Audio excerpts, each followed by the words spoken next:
On Sunday, the 29th of November, Liverpool defender Andy Robertson will be speaking to the Liverpool Echo live on Facebook from 7:30, as well as speaking about his charity AR26 and his book Robbo, Now You're Gonna Believe Us, Our Year, My Story. He'll also be answering your questions. If you want to put your question to Robbo, simply follow the link in the description of this podcast, fill in the form and press submit. It really is that simple. Remember, Sunday the 29th of November, 7:30 on Facebook. Just follow the link, fill in the form, and Robbo could be answering your question. This is the Blood Red Podcast from the Liverpool Echo. Blood Red Podcast, courtesy of the Liverpool Echo. I'm Guy Clarke. Welcome along. The Reds off to face the Seagulls on Saturday, hoping to soar clear at the top of the Premier League, if only for 30 hours or so. Could Captain Henderson be back to steady the ship after a rocky showing in midweek? Plus fans to return, fixture congestion, and our team selections and match predictions to come. To get into all of that, our Liverpool correspondent Paul Gorst, Peter Harris and Matt Addison. Hope you're all well, gentlemen. Gorsty, I'll come to you first, and we'll kick off on the Atalanta game in midweek. You were obviously at Anfield, and I know in your verdict after the game, you weren't too sort of pleased with what you saw from the Reds in midweek. No, I made the point of it being, if the Aston Villa game is just like a weird, freakish anomaly that we'll probably never see again under Jurgen Klopp's reign, then this was probably as bad as it's been for a good few years, I'd suggest. Obviously, he had plenty of mitigation in terms of the injury list, which just seems to be growing and growing, doesn't it? There was no Oxlade-Chamberlain, no Keita, no Robertson. Salah had only just come back after COVID-19, no Thiago. Obviously, no Van Dijk or Gomez. A couple of teenagers in the back line, in Reece Williams and Nico Williams, who combined have probably played under 15 senior appearances, I'd guess, off the top of my head, with Nico Williams sharing the bulk of that as substitute for the majority of the back end of last season. And obviously Curtis Jones as well. But it just was nowhere near the performance that they put in Bergamo, which is just under 3 weeks ago, or just over 3 weeks ago. It was just really was a poor one for Liverpool, and there were excuses to be made, but Klopp wasn't searching for them, to be fair to him. He accepted that his team wasn't good enough on the night, and they were deservedly beaten. The fact that they didn't have a shot on target probably tells you everything you need to know. This is a Liverpool team who haven't been beaten in the Premier League at Anfield for 64 games, and they didn't even get a shot on target. Mohamed Salah came the closest with one that was just over the bar towards the end of the first half. I think Nico Williams had one that was going wide, got blocked. And other than that, it was a really desperate night in front of goal. And when you put that together with the fact that you've got a couple of teenagers still kind of getting used to things in the team, and a left-back who was making a Champions League debut, and Kostas Tsimikas, it was just combined to make a really poor night for Liverpool. And it was a shame, really, because they could have shown up progress to the last 16 without too much concern, and it would have effectively written off 2 of the 9 more games between now and the end of the season as dead rubbers and a chance to rest and recuperate and rotate. But that unfortunately won't be the case now. Liverpool will have to kind of show up and perform against Ajax on Tuesday night. Yeah, certainly. Matt, was it, I suppose, in many ways then the perfect storm in terms of the injuries Liverpool have had, therefore the necessity for squad rotation from Jurgen Klopp, plus coming up against an opposition that Liverpool had beaten 5-0 previously? They had a score to settle. Yeah, I think so. I wouldn't necessarily say that Liverpool were complacent. It was just, for whatever reason, the combinations on the pitch, whether Jurgen Klopp had made one too many changes or that sort of thing, it just didn't quite work, did it? I think, as much as Liverpool did make it as many changes as what they did, all over the pitch, particularly 3 in the back line, you still looked at that team on paper and thought that they would have enough at least to draw or certainly to have put in a better performance than what they managed, obviously, earlier this week. And I think you've got to expect that there'll be a reaction. I know the team will probably be much different tomorrow against Brighton, but I think, all week they will have been prioritising this Brighton game, and we're going to see a much different Liverpool performance tomorrow because, it just was nowhere near good enough. I think I'm right in saying it's the first time they've lost by 2 or more goals at home since they lost 3-0 to West Ham under Brendan Rodgers. It's it's just such a shock result, a shock performance. I think, as we've said, there were sort of mitigating factors to an extent in terms of the changes, but even then, you wouldn't have thought that it would have been quite that bad.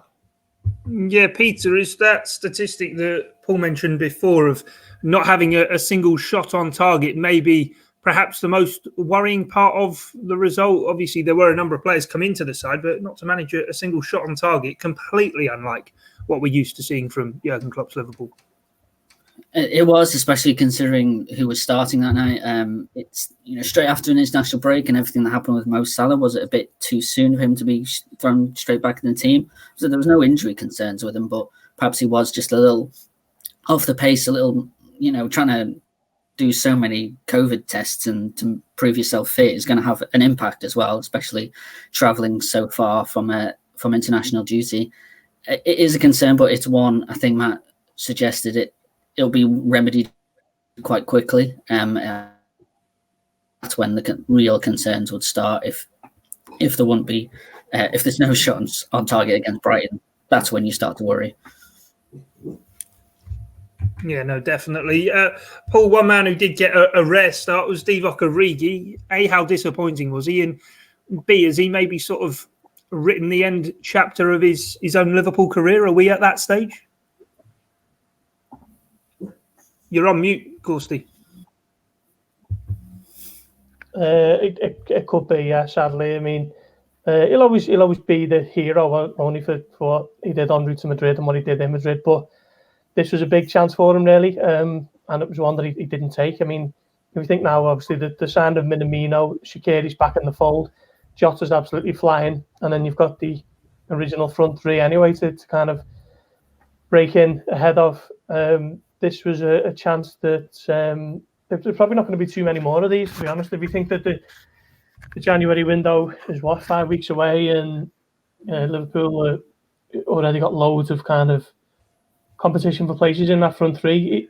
Origi's not going to be playing all that often. He's going to be fighting for scraps, minutes here and there, and wherever he can. So whenever he gets a start, the onus is on him to take it as best as he can, and he didn't at all. I thought he was really poor on the night. He wasn't the only one, of course, but as I say, at a time when you really need him to say, okay, well, this is my chance. This is my opportunity to show the manager what I can do. He just didn't do that at all. Yeah, Peter, what did you make of Divock Origi and his showing? There's a bit of, I think it was disappointing, and I think there's the kind of sentimentality around Liverpool fans. They want him to do well. They're almost willing it every time, and when he doesn't, he will the next time just because of what's happened before. But unfortunately, like a few players we've seen come past, it does seem like it's coming to almost a natural end of his Liverpool career. And if Liverpool fans say how much they support Origi, you'd kind of back that, because it would be so good for his own career and his own development to perhaps get a move where he's always the first striker on the team sheet, where he's not going to be for Liverpool probably ever, despite his heroics, and he can kind of finish that career in folklore, always in Liverpool's hearts, and still have a much fruitful career elsewhere. Yeah, certainly. Well, let's move on then. And a man who wasn't involved against Atalanta but was back in training on Thursday, Captain Jordan Henderson. That's maybe the light at the end of the tunnel for Liverpool with all these injuries. Yeah, it's certainly one down, isn't it? But it's going to be a big thing for Jordan Henderson to be back for this Liverpool team. That goes without saying. We know how important he is as a captain, but just as another body really in midfield, it's an area where Liverpool did going into the season look like they were really strong. They've had so many different bodies. You wondered where someone like Curtis Jones, for example, might get an opportunity, with all those players fit and available, but that's just not how it's been this season. So yeah, I think we saw certainly midweek that the midfield looked slightly tired. I think Jordan Henderson, if he is fit and if there is an opportunity for him even to play 60 minutes or so tomorrow, I think you definitely do that just to rotate it a little bit, freshen it up. And I think Curtis Jones has had a pretty good week. I think Wijnaldum is obviously there or thereabouts in terms of in terms of his performance level and that sort of thing. But you do have to freshen it up. And I think Jurgen Klopp will take, hopefully, the first opportunity he can to put Jordan Henderson back into the side. As I say, not just for his ability, but just if nothing else, to freshen it up and get some fresh legs in there and hopefully see a better midfield performance tomorrow than what we saw against Atalanta. Yes, certainly. Gorsty, we saw the impact an experienced player like James Milner made coming into the side against Leicester City. But on Jordan Henderson, Jurgen Klopp was asked about him in his press conference along with the other team news, and he wasn't exactly ruling Henderson out. He said he did train, but he wasn't sort of jumping through hoops to say that he definitely will be involved at Brighton. Yeah, and I think it's just typical Klopp, isn't it? You ask him about anyone and he'll never give you 100% definite. I think there's a little bit of old school mentality of don't want the opposition knowing who's going to start. I think he said as much about Salah the other day. He said he's fine, he's negative, and he's been back in training. So we'll do with that information what we will, type of thing. Didn't sound as optimistic with the likes of Thiago, did he? Which must admit is getting a little bit of a worry now. It's been 6 weeks since that tackle from Richarlison in the Merseyside derby, and I don't think he's going to be back in the team tomorrow. So that'll stretch into the Champions League game next week, potentially. We'll have to wait and see. If not, then you look at another week down the line against Wolves, and that is becoming a little bit of a concern, I must admit. But Oxlade-Chamberlain, it looks like he's getting better and better all the time. But everywhere you look at the moment now, there's someone who's got concerns over them, isn't it? I expect Henderson to come back into the team tomorrow.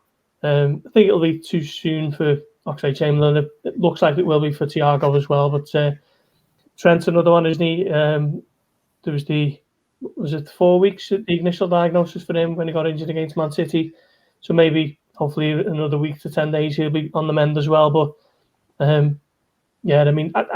do think Klopp just kind of goes into those press conferences with a little bit of a guarded mentality with regards to injury updates. But I think Henderson should be okay for Saturday afternoon. And he made the point last week about players are considered after 2 training sessions with the main group. So if Henderson's already trained once this week and he's part of the session later today, then he should be okay. Yeah, hope that is the case. Peter, in terms of these players coming back from injury for Liverpool, could you handpick perhaps a better player to be one of the first out of the treatment room in terms of Jordan Henderson and that leadership, as well as obviously the quality he brings to the team? In terms of the qualities, probably not. I think in terms of good news, probably only on personal development, be Oxlade-Chamberlain. I would pick. Be great to see him back, but Henderson is missed. It'll be a massive lift for the entire squad once he's back on the field. Not just the quality he has on the ball and passing and vision, but just his presence. One of the benefits, if you can call it that, of no fans being in stadiums is being able to hear just how vocal Jordan Henderson is and how much of a leader he is on the pitch, barking out instructions and comments and praise, and they'll miss that. And especially coming after a result like in the Champions League, that will be a big boon to the Reds. Yeah, definitely. Gorst, I'll come back to you in terms of something we best get into in terms of fixture congestion. Jurgen Klopp's been beating the drum pretty much a year now. We're getting on towards since he went on that tirade before the Club World Cup, I think it was, with Liverpool obviously not being able to field a first choice side in the Carabao Cup quarter-final away to Aston Villa. But he spoke about it today, and sounds like he might be beginning to sort of lose the battle with this one and realise he's not going to get anywhere. Yeah, it's interesting, isn't it? He does seem to have begrudgingly accepted that his ongoing complaints are falling on deaf ears. So today he just kind of said, well, I'm not going to say much on it because what's the point? And he actually had a little go with the journalist. He said, you asked me these questions, but I don't see any of you writing anything that can kind of bring about change either. And I'm not really sure what we're meant to do on it. I mean, we just kind of report what is being said and what's happening. But I've written a couple of times that I think the 5 substitutes rule should have been revised and brought in. And perhaps there is something to be said for organising the schedule a little bit more sympathetically, because, with likes of BT Sport and Sky Sports want the absolute best players for their product. but when they're rearranging fixtures that contribute to ongoing muscle injuries and whatever, then they're hitting their own product. I mean, he did caveat that by saying he doesn't read much, so I think perhaps having a little go at the likes of us was perhaps a little bit unfair if he's not reading the stuff. But you're right, Guy. He has kind of accepted that this is a battle that he won't win, sadly. And I do think the 5 substitute rule needs to be looked at. It's not. The likes of Chris Wilder have argued that it helps bigger teams, which in a given one-off match scenario it probably does. But over the long term, I made the point last week in the Blood Red column that Liverpool, say if they were to miss Mohamed Salah for 3 or 4 weeks because of a muscle injury over too many games, they've got Diogo Jota to come in and effectively kind of fill in. But if Sheffield United were to lose, a Sander Berg or a Ryan Brewster or, whoever it is, Ollie McBurney, they haven't got that squad depth. So by switching them out as and when they can in games, that gives their players a better chance of staying fit for the entirety of the season, which obviously helps them. So I think long term, the 5 subs isn't just a thing that will benefit teams in Europe and the bigger clubs. It's something that will help everyone in this crazy season that is like no other from a scheduling point of view. Yeah, sure. I'm sure Jurgen Klopp wakes up with the Echo app and the notification there and listens to Blood Red on his way to Kirby. Of that I have no doubt, Gorsty. But Matt, in terms of other managers elsewhere, have Liverpool got an ally in Jose Mourinho, or is that too strong a word? He, after their Europa League game, sort of seemed to say, well, I've been beating this drum for a while and haven't got anywhere. Good luck, Jurgen. Yeah, I mean, it's just a common sense approach, isn't it, really? I think that the 5 subs thing, I think, obviously, we know the reasons why the lower clubs have not gone along with it. We know the reasons why it might be perceived that someone like Jose Mourinho or Jurgen Klopp might want the 5 subs, because it means that potentially they have got bigger squads. It means that, rather than not using someone like Takumi Minamino, for example, we might have seen a little bit more of him. I think for me, it's as much about aligning yourself with what the other European leagues are about. I mean, we've seen it time and time again. We always sort of come back to it in terms of the transfer window and stuff like that. The argument is always, well, the transfer window in England should probably close at the same time as it closes elsewhere in Europe because we need to align ourselves with them.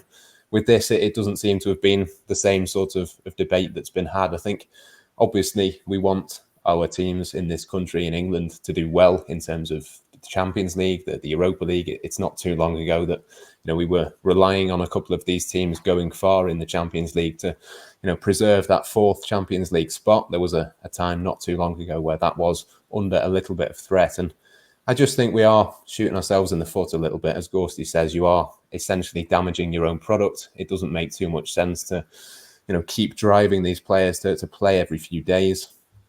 For me, it's as much about the players who are saying it as it is about Jose Mourinho. Of course, Jose Mourinho is going to say that because it will benefit him. But I think when you hear players, I'm sure, there's been big name players. There's been, I think Kevin De Bruyne keeps, mentioning it every time he has an interview that, they're asking too much of these players. I'm pretty sure if you went to a team lower down in the Premier League and said the same thing to them, they'd probably have a similar opinion. So, yeah, for me, it's just common sense. It should have been done. It doesn't look like it's going to be done. And as much as Jurgen Klopp says it, I think he's absolutely correct that you keep banging this drum, but nothing is going to happen. So you almost just have to accept it, understand that it's not going to happen, and just sort of get on with it and deal with what is, for me, very negative consequences. Yeah, it is a difficult one as well, isn't it, Peter, for Liverpool, that they played on Wednesday night at home and then their next game is Saturday, not just Saturday, the early kickoff, but all the way down at Brighton. Yeah, and there's maybe broadcast companies kind of say excuse, well, fans aren't travelling yet, so it's okay, but I don't think about the team actually still have to travel themselves, and they're the ones that, doing the actual physical exertion of it all. And I fear that the whole situation is going to get probably considerably worse before it gets any better at all. There's, we've got the delayed Euros tournament coming up next summer, and then before long we'll have that Winter World Cup, and no one knows what on earth is going to happen in terms of scheduling then. I think it was Wayne Rooney who actually had the most sensible option in terms of, well, just shift the entire calendar when you've got the chance. So the whole scheduling is not going to go away anytime soon. We'll probably see the next couple of years of seeing just too many games. It's great for fans because we want to see matches every night of the week, but for actual players and their well-being, you probably want to see some players' unions speak up and stuff like that. If the headlines aren't making a change, then something else bigger has to go.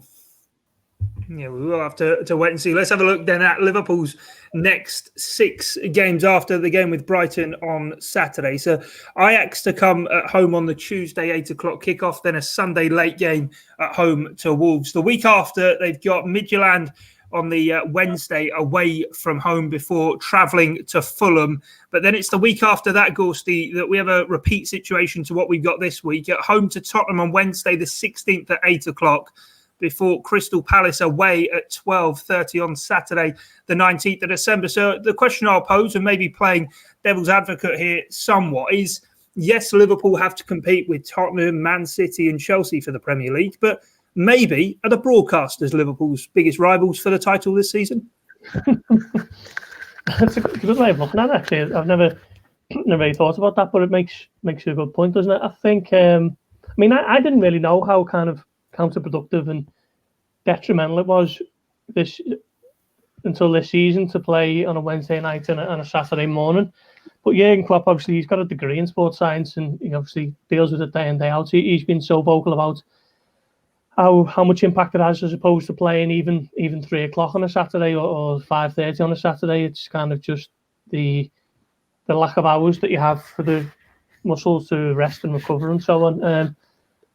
But yeah, I mean, that is going to be a tough week, isn't it?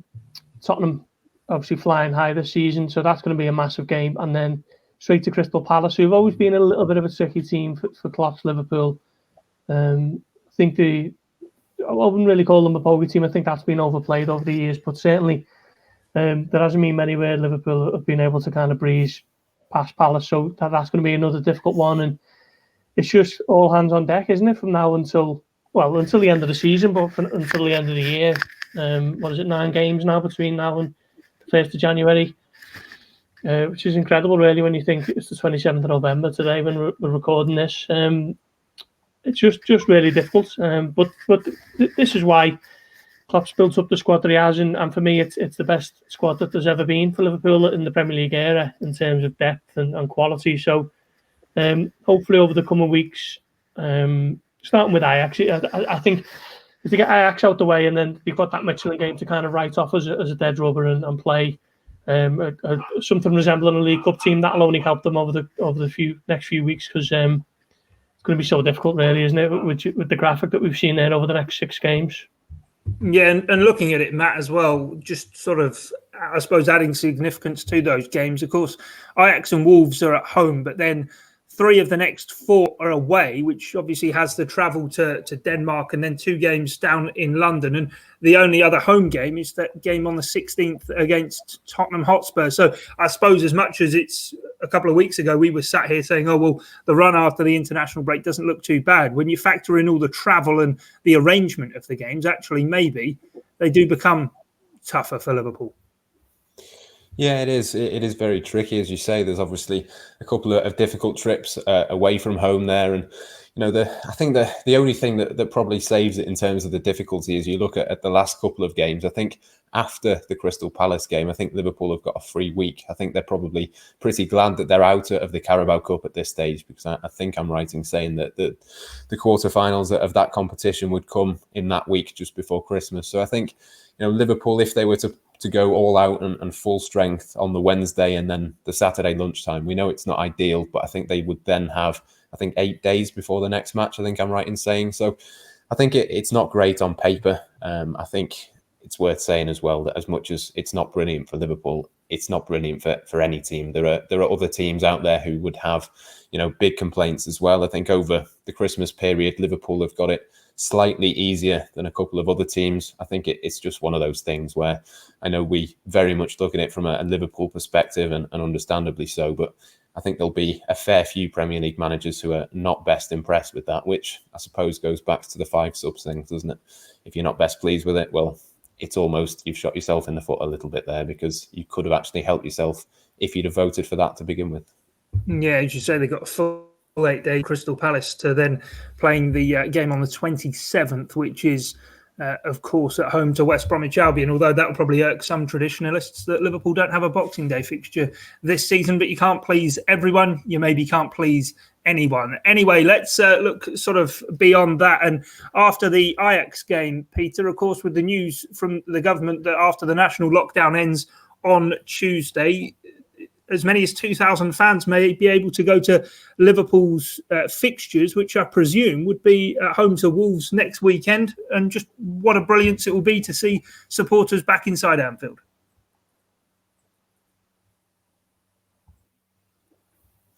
Yeah, no doubt it'll be emotional. Obviously, the details of it are still yet to be decided. We don't quite know where will they be sat. Will they spread the entire stadium? How will they choose which fans get to go? And will numbers who attend games for professional purposes, will they be included in a number of people who are actually allowed to attend? We don't know yet, but any number of fans returning to Anfield will be emotional, and all eyes will probably be on the crowd rather than the actual pitch for the first maybe 5 minutes or something. There'll be a lot of expectation on them to know all the songs up to date. But it'll be, I think Klopp said it best, it's the little steps, it's the right direction, but it's more important for the safety of the people who attend that all procedures are in place. And obviously Gorst, he's attended games, so he's probably had to go through them himself. So once those are secure and say everyone, it seems fine, and hopefully it doesn't cause a spike in more cases, and hopefully more and more fans will be able to attend as the weeks and then months go forward. Yeah, Gorsty, you have been to those games, obviously, during this lockdown, whilst fans have been locked out of games. I suppose it probably doesn't get any easier not seeing supporters inside Anfield, but hopefully it is that Wolves game, and hopefully it'll just be brilliant to see them back in. Yeah, I can't wait, and I'm thinking of the noise that's going to make. It's going to kind of exceed the numbers that are in the ground, won't it, with the delight for them to be back in, which is coming up to, what is it now, 7 months, is it, since they were last allowed in. It's been really strange. I mean, for some games you're kind of able to block it out and focus on what's happening on the pitch, but there's been some games where you really just look around and think, what is going on here? How's it come to this? And I think the biggest one for me was probably Midtjylland in the Champions League. I mean, that and Arsenal in the League Cup, but you kind of accept the League Cup one and write it off for what it is, because it's a competition that represents the lowest of the priorities of the big clubs. But the Midtjylland one was a Champions League game. It was the first Champions League game at Anfield since the Atletico Madrid game in March, and we all know how kind of misty-eyed the supporters get over Champions League nights at Anfield under the floodlights and all that kind of stuff, and for good reason. And this was just a bit of a training game. There was not much intensity to it. It was a freezing cold night. There was no one in the crowd, and it was kind of just like, how has it reached this point? So for small steps for them to be coming back into the ground slowly but surely is great news, and it'll be great to see them at Anfield on the whenever date it is for the Wolves game next Saturday, just to show that we're heading in the right direction, I think, and at some point it will be full again, and can't wait for that, to be honest. It's a shame that obviously they weren't there for them to lift the Premier League itself in July, but hopefully when everything's all back to normal and we are living a normal life again, and we're in the studio, we're together again, hopefully Liverpool will have something up the sleeve for the fans to be able to celebrate. Yeah, I hope that is the case. As you say, it was let's go Madrid game, but before that, Bournemouth on the 7th of March. It'll be the 6th of December, maybe, against Wolves, and that obviously nearly a full 8 months since supporters would have been in. And Matt, I suppose it just goes without saying, of course, it's that famous Jock Stein quote that football without fans is nothing, but it really rings true about Liverpool Football Club as well, doesn't it? Yeah, very much so. I think Liverpool, more than most, particularly on those Champions League nights, it is what you miss, isn't it? Those fans in there. And I think even, 2,000 is a pretty small number, isn't it? It's a very small fraction of what Anfield's capacity is. But I do think it'll make a huge difference, as I say, in terms of, even just for people watching on the TV. I think not just that the TV cameras will be on them, but it'll just be a little bit more normal. It'll certainly be a step forward. The concern is that it's a step forward, and at some point we have to step back again, and fans are not allowed. I don't know. To be honest, it's sort of come a little bit sooner than what I was anticipating in terms of supporters getting back. I thought it might be next year, but look, it's a step forward. It's something to look forward to, certainly for the 2000, but I think for a lot more people as well, as I say, even if you just watch on TV, I think it's something that you can really look forward to, that Wolves game. And I think Arsenal are one of the first teams, aren't they, to have it back. They play in the Europa League on the Thursday, so I think they'll have fans, and it's just going to be so much better to watch all sorts of football matches, not just Liverpool, but all over, because there's so many matches going on at the moment. But you'd like to hope that as many of those as possible. I think it's 10 in the Premier League who can have fans, and 10 who can't, I think is the split. You just want as many of those matches as possible to even have a small number. I think it will make a huge difference. Yeah, let's get the fans in and VAR out, and hope that can be the deal that gets struck. Anyway, let's move on, and let's hope that Saturday's game with Brighton is without incident with VAR. Gorst, I'll come to you first, and it's Brighton aren't maybe having the best of the season so far. Only 2 wins for them so far in the Premier League this year, but Jurgen Klopp very complimentary about them in his press conference ahead of the game. Yeah, he said that results kind of haven't. They haven't got what they deserved, essentially. I mean, Graham Potter's come in and they've tried to overhaul completely the kind of approach of the club and the way that they play the game. And it's been a little bit of a teething problems at first. But did he finish with Brighton's highest ever finish? Was it last season? I'm not too sure of that. But I know that generally he's someone who's considered to be a very progressive, forward-thinking coach from his time in Europe and so on, and I think it'll be a difficult one for Liverpool. It always is, isn't it? But kind of looking forward to seeing how Brighton adapt and adjust. And I think Liverpool will win, but I don't think it's a foregone conclusion. I think it'd be interesting to see if Adam Lallana plays. He was brought in as kind of meant to be a little bit of a leader for them, wasn't he? Someone who was going to play regularly and be their playmaker almost. I think, Klopp was kind of talking about how the analysts have spoken to him and they're always very honest in terms of what to expect. And he was saying that the analysts have kind of been raving about Brighton despite their results. And it's a difficult one to explain. I mean, if you look at Brighton in terms of the way they play, perhaps their performances have deserved more than the results that they've got so far. But I think Liverpool will look to go there and come back with 3 points, because if they are serious about retaining the title, they've got to be winning these types of games. But I don't think it's as easy as some people might see initially on paper. Yeah, it is refreshing to see a side, certainly in those bottom reaches of the table, though, who do like to come out and play and really have a go at an opposition. That's certainly what Brighton do. And to help with that, of course, they did bring in Adam Lallana, Peter, in the summer window. But as we all know, Adam Lallana, brilliant player as he is, but he gets beset by injuries. That's happened to him thus far at Brighton. But again, in the press conference, Jurgen Klopp, of course, very, very complimentary about a man he describes as a good friend, Adam Lallana. Yeah, he called him a friend for life. He said it was it's easy to not miss Adam Lallana because they speak to him so much. It's great to hear. It's lovely that he's so well regarded still at the club. He was beset by injuries, but still an influence, still a figure within the dressing room, and that the players clearly turned to. A bit like how Dejan Lovren left, and everyone spoke so highly of him. I think probably disappointed if Lallana doesn't play. I think he'd hope to see him again and give him one of those hugs at full-time whistle. But unfortunately, was just one of those players that just didn't, some players just get bad luck and injuries just ruled them out of too many games. I'm not sure if he didn't have those injuries, if he would have stayed longer than he had done, it seemed like the right time for him to leave, to still be able to play in the Premier League more regularly. But he's still a player that we all have a lot of affection for, and it's great to see how Jurgen Klopp views him. Yeah, certainly. Well, let's move on then into our team lineups and our match prediction on Brighton as well. Their manager, Graham Potter, very complimentary about Liverpool's forward line and adding Diogo Jota to it. But our team selection. Alisson Becker in goal. We no need to sort of debate over that one. Matt, I'll come to you for the defence, though. Who's going to be lining up in Liverpool's back four?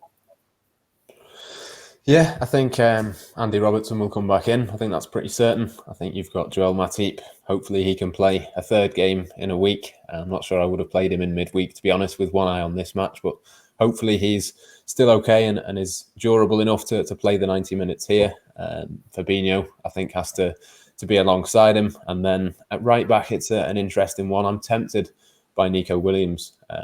In fact, I'm going to go for Nico Williams at right back. But there is certainly an argument for James Milner to be there as well. But I think Solly March is a little bit of a doubt. I think that the tendency is that, or the idea is that he will be back. And I think he could cause a few problems for James Milner with his pace. So I'm going to stick Nico Williams in there at right back. Yeah, Nico Williams started down there, Gorst in the fixture towards the back end of last year. I think it was maybe his first Premier League start for the Reds at left back. Would you go along with that, or would you have a different outlook?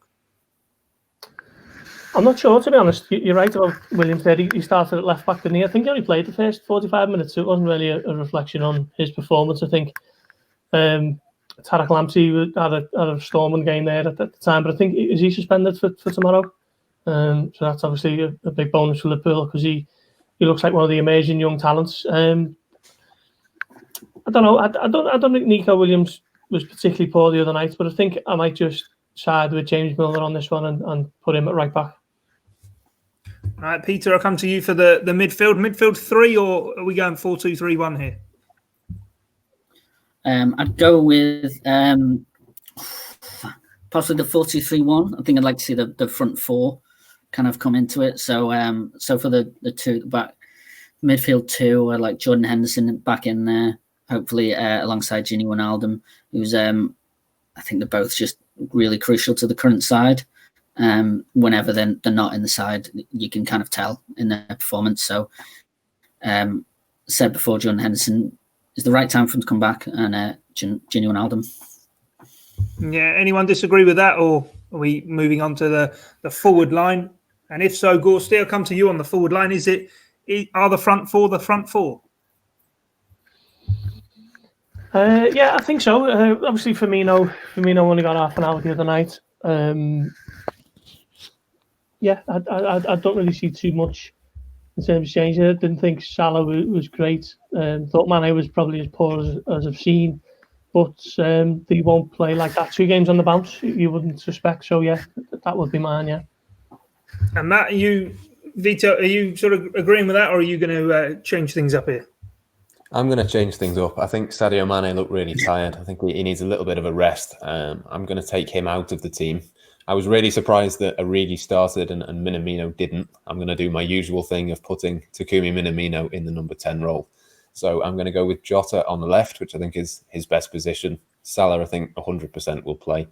And then Roberto Firmino through the middle. He had a little bit of a break midweek as well. So, yeah, I think Minamino and Firmino through the middle, either or could play number 10, number 9. And then Jota and Salah either side with Mane on the bench.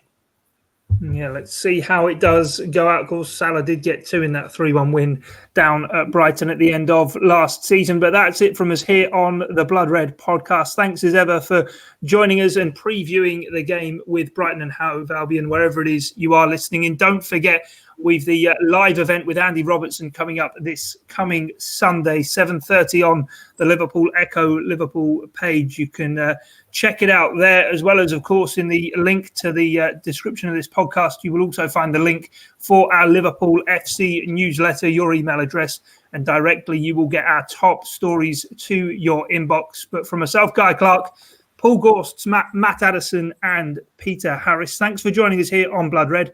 That's all for now. This is the Blood Red Podcast.